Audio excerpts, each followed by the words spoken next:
سورہ حشر کو دیکھیے گا، فرمایا وَلَا تَكُونُوا كَالَّذِينَ نَسُوا اللَّهَ فَأَنسَاهُمْ أَنفُسَهُمْ، ان لوگوں کی طرح نہ ہو جانا جنہوں نے اللہ کو بھلا دیا تو اللہ نے پھر انہیں ان کا اپنا آپ بھی بھلا دیا،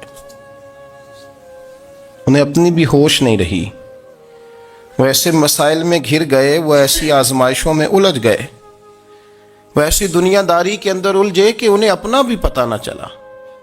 اب تو ڈھونڈتا پھرتا ہوں اے اقبال اپنے ہی آپ کو، اب تو ڈھونڈتا پھرتا ہوں اے اقبال اپنے آپ کو، آپ ہی گویا مسافر آپ ہی منزل ہوں میں۔ جب انسان خدا فراموش ہوتا ہے تو خود فراموش ہو جاتا ہے۔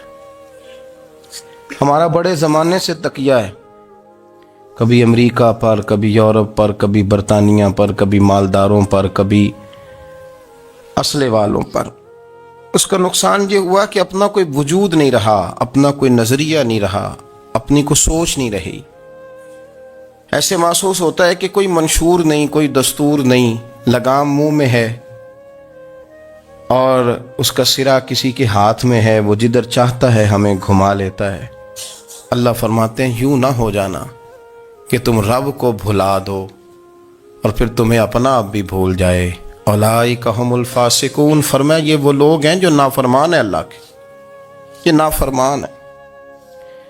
جب یہ نظریہ بن گیا، جب یہ ذہن بن گیا کہ پیدا اللہ نے کیا ہے، دینا اللہ نے ہے، عطا کرنے والا اللہ ہے، نوازنے والا اللہ ہے، تو پھر ساری توجہ دنیا داروں کی طرف رکھنا، میں اللہ والوں کی طرف توجہ رکھنے کا قائل ہوں، میں وہ سمجھتا ہوں، ہم اس چیز کے قائل ہیں، لیکن وہ بھی کوئی آستانہ ہے کہ جہاں حق مرشد کا نعرہ تو بڑا لگے پر رب کا نام ہی نہ سننے کو ملے۔ یہ بھی کوئی بات ہوئی کہ جہاں یہ تو نعرہ زور سے لگے کہ جیوے جیوے مرشد جیوے، لیکن استغفار کا درس ہی نہ ملے، نہ ہر وقت یہ بتایا جائے کہ یہاں آ گئے تو بچ گئے۔ کیسے بچیں گے؟ میرے رسول پاک علیہ السلام کا دروازہ سب سے بڑا دروازہ ہے، حضور کا دروازہ سب سے بڑا دروازہ ہے، لیکن میرے دوستو یاد رکھنا، نبی پاک علیہ السلام نے بھی لوگوں کو جب رستہ دکھایا ہے تو رب کریم کا رستہ دکھایا ہے، اللہ کا رستہ دکھایا، اللہ کریم کا رستہ دکھایا، لوگوں کو رب کی طرف توجہ کرائی۔ میرے رسول کریم سید عالم صلی اللہ تعالی علیہ وسلم نے لوگوں کی اللہ کی جانب توجہ کرائی اور لوگوں سے یہ کہا کہ وہ اپنے رب کریم کی جانب اپنا ذہن رکھیں، اپنی توجہ اپنے اللہ کی جانب مبذول کریں۔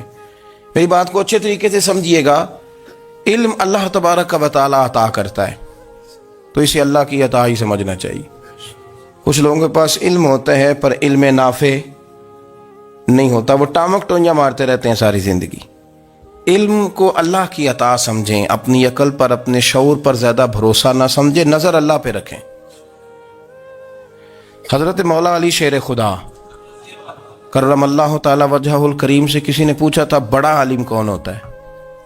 ہمارے ہاں تو اب وہ والے عالم پائے جاتے ہیں نا، اللہ ماشاءاللہ، جو ممبر پہ بیٹھتے ہیں تو دعوے ہی دعوے، ممبر پہ بیٹھتے ہیں تو دعوے ہی دعوے، اس طرح کے عالم ہمارے ہاں پائے جاتے ہیں، وہ ہر بات میں دعویٰ کرتے ہیں، میں یہ کر دوں گا، میں وہ کر دوں گا۔ یہ مزاج علماء کا نہیں۔ حضرت علی المرتضیٰ سے کسی نے پوچھا بڑا عالم کون ہوتا ہے؟ فرمایا بڑا عالم وہ ہوتا ہے کہ جسے مسئلے کا پتہ نہ ہو تو وہ کہہ دے مجھے نہیں پتا، میں پتہ کر کے بتاؤں گا، غلط بات بیان نہ کرے۔ امام مالک سے کسی نے کوئی مسئلہ پوچھا تو آپ فرمانے لگے مجھے اس سوال کا جواب نہیں آتا، ہمارے بزرگ سمجھاتے کیا ہے؟ وہ کہنے لگا آپ اتنے بڑے امام ہیں تو اس سوال کا جواب نہیں آتا۔ آپ فرمانے لگے اگر مجھے ہر سوال کا جواب آتا پھر تو میں خدا ہوتا، مجھے ہر سوال کا جواب نہیں آتا، مجھے تو اتنا آتا ہے جتنا میرے رب نے مجھے عطا کر دیا ہے۔ اپنی نظر اللہ پہ رکھیں، نکل آئیں اس معمے سے باہر کہ میں کوئی بلا ہوں، مجھے بڑا پتہ ہے، میرے پاس 6 ڈگریاں ہیں، مجھے 10 جگہ پہ تدریس کا شغف حاصل ہے، اس سے نکلیں باہر۔ قرآن مجید دیکھیے گا، اللہ تعالیٰ نے ارادہ قدرت فرمایا کہ میں حضرت آدم کو بناؤں گا، پھر بنانے کے بعد فرمایا فرشتوں سجدہ کرو آدم کو، سب نے سجدہ کیا الا ابلیس ابا واستکبر وکان من الکافرین، سب نے سجدہ کیا سوائے ابلیس کے، اس نے انکار بھی کیا، تکبر بھی کیا اور کافروں میں سے ہو گیا۔ تو یہ جب اللہ تعالیٰ نے سجدہ کرایا تو کیسے کرایا؟ اللہ تبارک و تعالیٰ نے نا حضرت آدم کو علم سکھایا خود. وعلم آدم الاسماء کلہا. خود اللہ فرماتے ہیں کہ میں نے جناب آدم علیہ السلام کو تمام اشیاء کے نام سکھائے، سب اشیاء کے نام سکھائے. تو وہ چیزیں پھر میں نے نا، اللہ فرماتے ہیں میں نے فرشتوں پہ پیش کی. میں نے کہا کہ بتاؤ ان کے نام کیا ہے. تو فرشتوں نے جو جواب دیا وہ سمجھنے والا ہے. اللہ نے چونکہ خود علم سکھایا تھا حضرت آدم کو، جناب آدم سکھایا تھا، لیکن فرشتوں کو نہیں سکھایا تھا. تو اللہ کریم نے فرمایا فرشتوں اب یہ بتاؤ ان چیزوں کے نام کیا ہیں. تو فرشتے کیا کہتے ہیں؟ فرشتے عرض کرتے ہیں قالوا سبحانک لا علم لنا. آپ کبھی یقین کریں اس چیز کی لذت لے تو مزہ آ جائے. کہا قالوا سبحانک، کہنے لگے تو پاک ہے. قالوا سبحانک، کہنے لگے تو بھائی آدم علیہ السلام کو نام سکھا لیے، پھر فرشتوں کے سامنے وہ چیزیں پیش کر کے کہا ان چیزوں کے نام بتاؤ. تو فرشتے کیا کہتے ہیں؟ کہتے ہیں قالوا سبحانک، تو پاک ہے، لا علم لنا، ہمارے پاس کوئی علم نہیں، الا ما علمتنا، ہمیں تو اتنا پتہ ہے جتنا تو نے ہمیں سکھا دیا ہے. ہمیں تو اتنا پتہ ہے جتنا تو نے ہمیں، لا علم لنا، ہمارے پاس کوئی علم نہیں ہے، اتنا ہی پتہ ہے جتنا تو نے ہمیں سکھا دیا ہے، اس سے زیادہ ہمارے پاس علم. اور یہ کیوں تو نے ہمیں جتنا سکھایا اتنا پتہ ہے. فرشتے یہ نہیں کہتے یا اللہ تو زیادہ سکھا، آدم کو دیا تو ہمیں بھی دے. یہ نہیں فرمایا، فرمایا انک انت العلیم الحکیم، اے اللہ تو علم والا بھی ہے اور حکمت والا بھی ہے. تجھے پتہ ہے کس کو کتنا دینا ہے. جتنا تو نے مناسب سمجھا جناب آدم کو دیا، اور جتنا تو نے بہتر سمجھا وہ تو نے ہمیں عطا فرمایا. تو اگر آپ کے پاس علم ہے، کہیں نالج ہے، اس کو اللہ کی عطا سمجھیں. ہمارے ہاں بہت سارے لوگ بن کے بیٹھ جاتے ہیں. میں اکثر کہتا ہوں کہ پھر وہ دعوے کرتے ہیں میرے علاقے والے جاہل ہیں، میرے شہر والے جاہل ہیں، میرے خاندان والے پڑھے نہیں. یہ آپ کا دعویٰ ہے، یہ آپ کو خراب کر دے گا. ہم نے بہت سارے ایسے لوگ دیکھے جو بہت بڑے عالم تھے، لیکن اللہ جب لینے پہ آیا تو عقل ہی لے گیا، شعور ہی چلا گیا، حافظے ختم ہو گئے. آپ دیکھتے ہیں بڑھاپے میں کچھ لوگ ایسے ہوتے ہیں کہ جن کو یہ بھی یاد نہیں رہتا کہ میرا نام کیا ہے، میں کہاں ہوں، مجھے کدھر جانا ہے. تو اس وقت سے اللہ کی پناہ مانگیں اور اپنی نظر اپنے رب کریم کی جانب رکھیں، اللہ کی جانب اپنی نظر کو مبذول رکھیں. دوسری بات، علم کے بعد ایک چیز آتی ہے جس کا نام ہے ہدایت، جس کا نام ہے تقوی، جس کا نام ہے پرہیزگاری، جس کا نام ہے عمل، عبادت، ریاضت. یہ بھی اسی وقت ہی نصیب ہوتی ہے جب میرا رب کریم نصیب فرما دیتا ہے. ہم نے نا نیکی کا اپنا اپنا سٹیٹس بنا لیا ہے، اپنا اپنا معیار بنا لیا ہے. کچھ لوگ کہتے ہیں کہ جناب مسجد میں سیمٹ کا توڑا دینے سے بہتر ہے کسی غریب کو آٹے کا تھیلا دے دو. اب اس نے اپنا مزاج بنا لیا نا نیکی کا، اس نے اپنا سٹیٹس بنا لیا. میرا یہ سوال ہے کہ نبی پاک صلی اللہ تعالیٰ علیہ وسلم جب مدینہ شریف آئے تھے تو حضور نے سب سے پہلے غریبوں میں آٹا تقسیم کیا تھا کہ سب سے پہلے مسجد بنائی تھی؟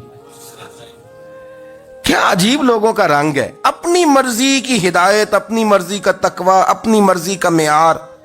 مسجد کوئی بڑا چھوٹا خطیب بھی میری طرح کا ہو نا، تو وہ مسجد میں بیٹھ کے جب نبی پاک کی بات کرتا ہے تو کہتا ہے میرے رسول پاک غریبوں کا سہارا بن کے آئے. وہ غریبوں کی بات کرتا ہے، مسکینوں کی، لاچاروں کی، کمزوروں کی بات. تو مسجد ہی تو وہ ادارہ ہے جہاں سے غریبوں کی بات ہو رہی. تو اب لوگوں نے غریب کو اور مسجد کو لڑانا شروع کر دیا. اس کو لڑاؤ کہ مسجد میں پیسے دینے سے بہتر ہے آپ غریب کو آٹے کا تھیلا دے دیں. آپ یہ کیوں نہیں کہتے کہ مسجد میں بھی آپ توڑا دیں ایک سیمٹ کا اور ساتھ غریب کو بھی خدمت کریں؟ یہ کیوں نہیں تقویٰ؟ اپنی اپنی مرضی کا مزاج، اپنی اپنی. کچھ لوگ کہتے ہیں چھوڑو جی، ساری زندگی انسان نماز پڑھتا رہے اور پھر گالیاں بھی دیتا رہے، بندہ داڑھی بھی رکھ لے اور جھوٹ بولنا بھی نہ چھوڑے. تو یہ آپ نے اپنے پاس سے تقوی کا معیار بنایا. گالی دینے کا گناہ ہے اور داڑھی رکھنے کا ثواب ہے. تو اگر آپ داڑھی رکھے ہوئے ہیں اور آپ کوئی غلطی کر رہے ہیں تو اس سے آپ کی داڑھی کا ثواب ختم. اللہ کرے آپ کو سمجھ آئے میری بات. آپ کوئی غلطی کر رہے ہیں، داڑھی کا ثواب اس سے ختم، وہ اپنی جگہ پہ قائم ہے چیز. اپنی مرضی کا کیوں تقوی کا معیار بناتے ہیں؟ تقوی کا مزاج اپنی مرضی کا نہ بناؤ، اللہ کی بارگاہ سے دعا مانگو کہ یا اللہ ہمیں ہدایت کا نور عطا فرما، اللہ تو ہمیں رستہ دکھا، تو بتا کہ ہدایت کیا ہے۔ تو رب فرماتا ہے اللہ ولی الذین آمنوا، اللہ مومنوں کا مددگار ہے، یخرجہم من الظلمات الی النور، وہ انہیں اندھیروں سے نکالتا ہے اور نور کی طرف روشنی عطا فرماتا ہے، اندھیروں سے نور کی طرف اللہ لاتا ہے۔ اللہ ولی، اللہ مومنوں کا ولی ہے، وہ انہیں اندھیروں سے نور کی طرف نکالتا ہے۔ ہدایت ہمیشہ اللہ کی طرف سے سمجھے، جب وہ نماز کی توفیق دیتا ہے تو اپنے فضل سے دیتا ہے، جب وہ ذکر کی توفیق دیتا ہے تو اپنے فضل سے۔ ہم سمجھتے ہیں ہو جی فلانا نہیں پڑھ رہا بڑا بیوقوف ہے، فلانا نہیں پڑھ رہا، تو کیا اپنی عقل کے زور پہ پڑھ رہا ہے؟ میں جی اللہ کے فضل سے 2 سپارے پڑھتا ہوں، تو کس پہ احسان کرتے تو 2 سپارے پڑھ کے رویا کر کہ اگر مالک تو بڑا قریب نہیں۔ بڑے لوگ ہیں جن کو پورا قرآن حفظ ہے پر انہیں پڑھنے کی توفیق نہیں، تو انہیں فضل کیا اور مجھے توفیق دے دی ہے پڑھنے کی۔ رویا کر، پڑھ کے رویا کر، راتی ساری کر زاری، او نیند اکھاں تھی توندے تے فجرے اوہی گناہگار کہاون سب تو نیوے ہوندے۔ مہربانی کریں، ڈریں، نیکی کریں تو پھر ڈریں، پھر احساس پیدا کریں، پھر اپنے اندر وہ کمزوری لائیں کہ توبہ توبہ مجھے تو پتہ ہی نہیں، تو جانتا ہی نہیں۔ حضرت سیدنا امام اعظم ابو حنیفہ رحمۃ اللہ تعالی علیہ کے ساتھ ایک شخص کہتا میں نے نماز پڑھی، تو عشاء کی نماز تھی۔ یہ جو لوگ بڑے ہوتے ہیں نا، جن کے پیار کرنے والے بڑے ہوتے ہیں، ان کے گرد خوف بھی بڑا ہی ہوتا ہے، انہیں بڑا ڈر لگتا ہے، بڑی بعض اوقات آزمائش ہوتی ہے ان کی۔ عشاء کی نماز کہتے پڑھی تو امام صاحب نے نا عشاء کی نماز میں تلاوت کی آیتیں فَمَن يَعْمَلْ مِثْقَالَ ذَرَّةٍ خَيْرًا يَرَهُ وَمَن يَعْمَلْ مِثْقَالَ ذَرَّةٍ شَرًّا يَرَهُ، فرمایا جو ذرہ برابر خیر کرے گا وہ بھی قیامت میں دیکھے گا، اور جو ذرہ برابر شر کرے گا وہ بھی قیامت میں اس شر کو دیکھے گا، اس کے سامنے آئے گا۔ تو وہ شخص کہتا ہے کہ سارے لوگ نماز پڑھ کے چلے گئے، تو امام صاحب رحمۃ اللہ علیہ نے اپنی داڑھی پکڑی، رو رہے ہیں، کہتے ہیں وہ ذرہ برابر نیکی کا بدلہ دینے والے، وہ ذرہ برابر شر پہ سزا دینے والے میری سفید داڑھی کو دیکھ، مالک میرے ذرے ذرے سامنے نہ لانا، لوگ تو میری بڑی قدر کرتے ہیں دنیا، میں تو بڑا پہچانا جاتا ہوں، لوگ تو میری راہوں میں پھول لیے کھڑے ہوتے ہیں، مجھے بڑا نوازتے ہیں، قیامت میں رسوا نہ کر دینا، میرے لیے مشکل ہو جائے گی۔ وہ کہتے ہیں میں نے امام صاحب کا درد دیکھا، مجھے کوئی کام تھا تو میں چلا گیا، میں نے کہا کہ وہ اس وقت اللہ کے حضور حاضر ہیں تو میں دوبارہ آؤں گا۔ کہتے ہیں میں تہجد کا وقت آیا تو امام صاحب وہیں بیٹھے تھے، اور ان کی داڑھی آنسوؤں سے بھری ہوئی تھی، اور زور سے داڑھی پکڑی ہوئی، کہنے لگے مالک رسوا نہ کر دیں، قیامت میں رسوا نہ کر دیں۔ یار جو ہدایت یافتہ لوگ تھے وہ تو ڈرے ہوئے تھے، وہ تو سہمے ہوئے تھے، وہ تو کہتے تھے یہ اس کا فضل نہیں، اس نے بلا لیا، یہ اس کا کرم نہیں۔ حضرت باعزید بستامی کسی کافر کو دیکھتے تو رو پڑتے، کہتے مالک تو کتنا قریب ہے، یہ بے ایمان رہ گیا، تو نے اپنے فضل سے مجھے اپنے نبی کا غلام بنا لیا، وہ رو پڑتے۔ یہاں تو لوگوں کا دعویٰ ہی بڑا ہے، نمازی اللہ خیر فرمائے وہ تو دوسروں کو گھورتا ہے، وہ کہتا ہے جنت کا میں مالک کو کنجیاں میرے پاس ہیں، میں کسی اور کو گھسنے نہیں دوں گا، اور اگر 2-3 حج کر لے تو پھر تو وہ کہتا ہے کہ اب میرے سے پوچھ کے لوگ جنت میں جائیں گے معاذ اللہ، اور اگر وہ 2 4 5 7 دفعہ کوئی نفل پڑھ لے تو پھر وہ کہتا ہے چھوڑیں جی سارے لوگ بے عمل ہیں، میں اکیلا نیک ہوں۔ نہ ایسا کریں، اپنی توجہ اپنے رب پہ رکھیں، اپنی توجہ اپنے معین الملت والدین، عطا رسول، ہند الولی، غریب نواز، خواجہ معین الدین چشتی، حضرت خواجہ اجمیر، شاہ اجمیر، والی ہندوستان، آخری عمر میں نا سارا دن روتے گزر جاتا، ساری رات روتے گزر جاتے، ذرا سی کوئی بات کرتا تو رو پڑتے، آنکھیں آنسوں سے بھری رہتی۔ کئی دفعہ آپ نے بھی پریشان ہو جاتے ہیں نا کہ یار تو ایک بات کی جان ہی نہیں چھوڑ رہا، تو خواجہ قطب الدین صاحب بختیار کاکی سے لوگوں نے کہا کہ آپ مرشد سے بات کریں، اتنا بھی تو نہیں نہ رونا چاہیے، ہر وقت اس کے آنسو کی کریے، عاشق دا کام ہی رونا تونا تے بنا رویوں نہیں منظوری، یہ عاشق سدا ہی روندا رہندا ہے، پاویں وصل ہوئے تے پاویں دوری، ہر وقت رونے کا کیا مطلب ہے؟ تو خواجہ قطب صاحب کہتے ہیں میں قریب گیا تو میں نے پیر دبائے، میں نے کہا سونیا لوگ تو کچھ بھی نہیں کرتے، تو نے تو کمال کر دیا، 90 لاکھ آدمی مسلمان کر دیا، دنیا کچھ نہیں کرتی، تو نے 50 سال ساری رات مسلح پہ بیٹھ کے رب راضی کیا۔ تو شہزادہ تھا، حضور کی اولاد تھا، لیکن معین الدین تیرا ایک پلاٹ بھی نہیں، تو نے طالب علم پالے، انہیں غریبوں کو دیا، انہیں نوازا، کوئی شے نہیں تیرے پاس، ہر چیز تو نے، ساری رات روتے ہو، سارا دن روتے ہو۔ تو خواجہ قطب الدین صاحب کہتے ہیں میں نے جب عرض کیا تو خواجہ صاحب مجھے گلے لگا لیا، چیخ مار کے روئے، کہنے لگے قطب الدین پتر داڑھی سفید ہو گئی، جانے کا وقت آ گیا، جو تو نے نیکیاں گنوائی ہیں وہ ہیں صحیح میرے پاس، پر یار کی بارگاہ میں پیش کرنے کے قابل ایک بھی نہیں، ایک بھی نہیں۔ تو بارگاہ تو دیکھ کتنی بڑی ہے، رسول کریم کی بارگاہ میں پیش کرنے کے قابل ان میں سے ایک بھی نہیں، تو آستانہ دیکھ کتنا بڑا ہے، کیا پیش کروں گا، کیا عرض کروں گا حضور کی بارگاہ میں، کس طرح۔ وہ یار جو بڑے تھے وہ تو ڈرے ہوئے تھے، سہمے ہوئے تھے، وہ تو بڑی آزمائش میں تھے، لیکن میرا اور آپ کا رٹا 2 نمازیں پڑھ کے 6 نمازوں کا دعویٰ کرنا اور لمبی چوڑی کہانیاں بنانا اور اپنے منہ سے اپنی تعریفیں کرنا، اس سے تھوڑا باہر آئیں۔ رزق بھی میرا اللہ ہی دیتا ہے، علم بھی اللہ دیتا ہے، رزق بھی۔ بڑے بڑے فقیروں کو مالدار ہوتے دیکھا، بڑے بڑے مالداروں کو فقیر ہوتے دیکھا، بڑے بڑے، میرے ایک بڑا سخی قسم کا سجن ہے، بڑا پیارا ہے، میں اسے سخی مانتا ہوں، میں نے اپنی پریشانیوں کے دنوں میں بھی اس شخص کو سخی دیکھا۔ ایک دن رات کو مجھے ٹیلی فون کر کے کہنے لگا کدھر ہو؟ میں نے کہا میں گھر ہوں۔ نہیں اکثر سفر میں ہوتے ہو نا؟ وہ میں نے کہا طبیعت کیسی ہے؟ ٹھیک ہے، بس حال چال پوچھنا تھا۔ میں نے سمجھائی، میں نے کہا یار یہ کوئی مسئلہ ہے، ورنہ رات کے 2 بجے کوئی حال پوچھنے کو فون تو نہیں نہ کرتا، کوئی مطلب ایسا تو مسئلہ نہیں نا۔ تو میں نے بیک کال کی، میں نے کہا یار میری بات سن، مسئلہ کیا؟ کہ نہیں کچھ نہیں دل کر رہا تھا۔ میں نے کہا میری گال سن، رہے ہیں اسی 4-5 سال کٹھے، میں تین جاننا، اصل بات کر۔ کہنے لگا مکان بھی بڑا ہے، سارا کچھ ٹھیک ہے، پر وہ بڑا ہی بے نیاز ہے، کچھ حالات اس قسم کے آ گئے ہیں کہ لوگوں کو بتاؤں بھی تو لوگ ماننے کو تیار نہیں، زیادہ نہیں، مجھے نا تھوڑے سے پیسوں کی ضرورت ہے، کوئی 15-20 ہزار اگر مل جائیں میری ضرورت۔ آپ یقین کریں میں روتا رہا ساری رات۔ میں نے کہا مہربانہ تیرا کس طرح کرانگے، اس سے لے کے زمانہ استعمال کرتا تھا، پر بے پرواہی ویخ نہ سجڑ دی، جتھے کسے دی پیش نہ جاوے، انہیں تاجاں والے در در رولے تے منگتے ہیں تخت بٹھاوے۔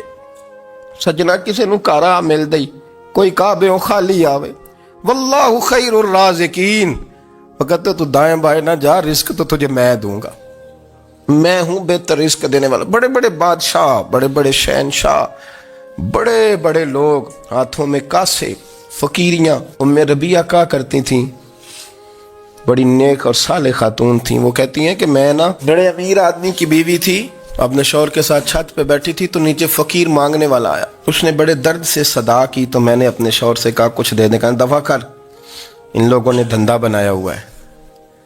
کہتی میں میکے سے بھی بڑا مال لے کے آئی تھی، میرے ماں باپ بڑے امیر تھے، تو میں نے نا چوری اپنے خامہ سے نظر بچا کے باتھ روم جانے کے بہانے گئی اور نیچے جا کے 5 دینار میں نے اس فقیر کی ہتھیلی پہ رکھے۔ کہتے اس نے 5 دینار دیکھے، پھر میری طرف دیکھا تو میں نے اس کی آنکھوں میں آنسو چمکتے دیکھے۔ کہنے لگے بی بی رب تیرا بھلا کرے، میں 3 دنوں کا بھوکا ہوں۔ کہ وہ چلا گیا، میں گھر آ گئی، جب باہر آئی تو میرا شوہر کہنے لگا تو اتنی اب اتنی تو تیز ہو گئی ہے اور تو اتنی خود مختار ہو گیا، میرے بغیر پوچھے مال خرچ کرے گی، جا تجھے 3 طلاقیں۔ کہتی میں بالدار اور وزادار باپ کی بیٹی تھی، طلاق لے کے گھر آئی تو میرا باپ ٹوٹ گیا، چارپائی پہ چلا گیا، اوہو یہ کیا بن گیا۔ کہتی بڑی تکلیف رہی، 1-2 سال کے بعد میرے ابا نے میری شادی کر دی۔ اب جس شوہر کے پاس گئی وہ بڑا نیک تھا، پرہیزگار تھا، اللہ نے بہترین صلہ دیا۔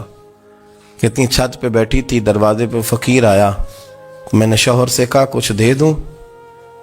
کہنے لگا 5 نہ دینا، 15 دینا، 20 دینا، میں فقیر ہوں، میں نے فقر سے دولت دیکھی ہے، اسے خالی نہ لوٹانا۔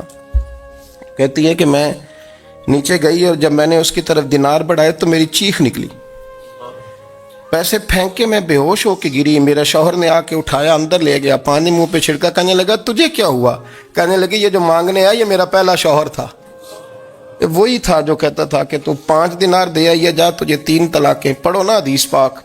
میرے نبی پاک علیہ السلام نے فرمایا ایک بندہ گنجا تھا، گنجا، کوئی ترتیب آگے پیچھے ہو جائے تو مفہوم کے لحاظ سے، لیکن میں مفہوم اس کا واضح کرتا ہوں۔ ایک گنجا تھا، کوئی شے نہیں تھی، سر پہ بال بھی نہیں تھے، رویا کرتا تھا۔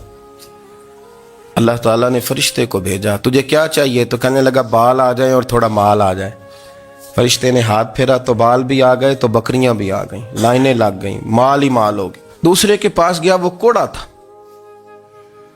اس کو جا کے کہا کیا چاہیے؟ کہنے لگا شفا ہو جائے اور کچھ اللہ تعالیٰ آسانی کر دے۔ شفا بھی ہو گئی، گائیں بھی دے دی، بھینسیں بھی دے دی، مال ہی مال ہو گئے۔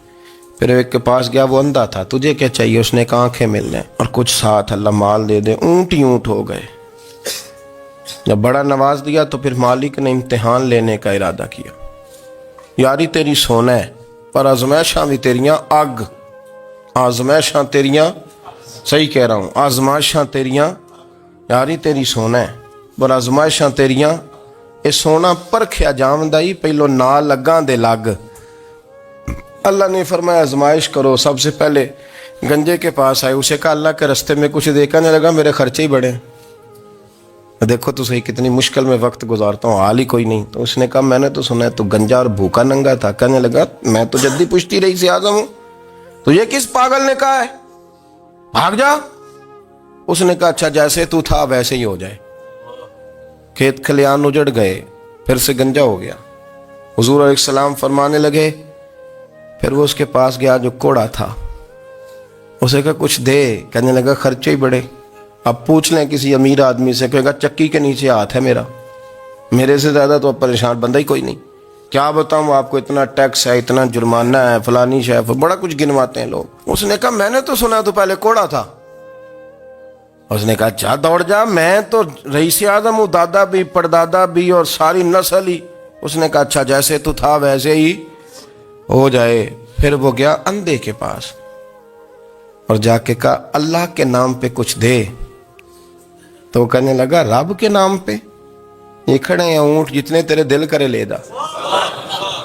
اس نے کہا کیا معنی اس بات کا؟ کہنے لگا یار تجھے کیا بتاؤں، میں تو اندھا تھا، میں نے تو کبھی دنیا دیکھی نہیں تھی، پھر اس کریم نے فضل کیا تو مجھے بڑا کچھ دکھایا، میں کیا بتاؤں، میرا دل کر رہا ہے کہہ دوں کہ پھر اس نے کعبہ دکھایا، پھر اس نے روضہ رسول دکھایا،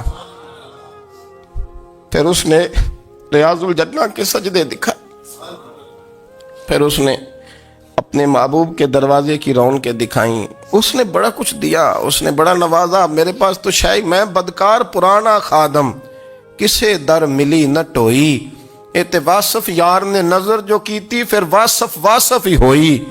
یہ تو اس کا کرم ہوا۔ تو یہ وہ کہنے لگا تو اللہ کے نام پہ جان مانگ، میں وہ بھی دینے کو تیار، میرے پاس تو شے ہی کوئی نہیں تھی، مجھے تو اپنا پتہ ہے، میں تو کوئی شے نہیں تھا، کچھ نہیں تھا میرے پاس۔ یہ تو ان کا کرم ہے کہ رخ ان کا ادھر ہے، اور مختصر سی میری کہانی ہے، یہ جو بھی ہے ان کی مہربانی ہے۔ تو وہ کہنے لگا میں بھی کچھ لینے نہیں آیا تھا، تیری آزمائش ہی کرنے آیا تھا، تیری عزتیں بھی سلامت رہیں گی، تیرا مال بھی سلامت رہے گا، تیری شفا بھی۔ اپنی زندگی میں کبھی بھی اللہ کی بارگاہ سے توجہ ادھر ادھر نہ کریں، چھوڑیں لوگ کیا کر رہے ہیں، دنیا کیا کہہ رہی، کبھی بھی اپنی توجہ دائیں۔ ہمارا یہ مسئلہ بن گیا کہ ہماری سیاست ہے، ہماری دنیا داری ہے، ہم بندوں کو راضی کرنا چاہتے ہیں، ہم دیکھتے ہیں کون کس طرح، اور آپ یقین کریں آپ تھک جائیں گے، بندے راضی نہیں ہوں گے، وہ نہیں راضی ہوتے۔ آپ ان کو منا کے لائیں گے تو ادھر والے نکل جائیں گے، ادھر کو منائیں گے تو ادھر والے نکل جائیں گے۔ اس چکر سے باہر آئیں، اس رب کو راضی کریں جو فرماتا ہے ان الذین آمنوا وعملوا الصالحات سیجعل لهم الرحمن ودا۔ فرمایا تو ایمان لانے کے بعد نیک عمل کر، میں لوگوں کے دلوں میں تیری محبت پیدا کر دوں گا۔ رحمان لوگوں کے دلوں میں محبت ڈال دے گا، اللہ لوگوں کے دلوں میں۔ اپنی نظر ہمیشہ اپنے رب پہ رکھیں، اتنی لمبی چوڑی دنیا داروں سے امیدیں نہ وابستہ کریں۔ میں نے دیکھا ہے لوگ کاسا لیسی کرتے ہیں، کبھی اس کے دروازے پہ کبھی اس کے دروازے پہ، ان چکروں سے باہر آئیں اور اپنے رب کی بارگاہ کی طرف توجہ کریں، استغفار شوق سے پڑھا کریں، اور اکیلے میں نا، اکیلے میں حضرت رئیس المتکلمین مولانا نقی علی خان صاحب رحمۃ اللہ نے لکھا ہے کہ فرعون 500 سال حکومت کر گیا، یہاں تو 5 سال کی حکومت کی پیر لڑکھڑاتے ہیں، 500 سال۔ فرماتے اصل وجہ یہ تھی کہ دنیا جب سو جاتی تھی نا تو اوپر چادر لے کے تو مصلے پہ بیٹھ جاتا تھا اور ہاتھ باندھ کے کہتا تھا رب تو ہی ہے، میرا پردہ نہ کھولنا، مالک تو ہی ہے، کرم نوازی کرنا، میری پکڑ نہ کرنا۔ وہ بے ایمان ہو کے اگر 500 سال ہاتھ باندھے تو گزارا کر لیتا ہے، تو ایماندار ہے۔ پر مسئلہ یہ ہے کہ تو رات کو بکل مار کے ہاتھ نہیں نہ باندھتا، تو منت نہیں کرتا، تو استغفار نہیں کرتا۔ توبہ کریں تو بچے رہیں۔ وہ اتنی لمبی حکومت کر گیا چونکہ رات کو کہتا تھا مالک رب تو ہی ہے، لیکن مہربانی فرما، میری پکڑ نہ فرما۔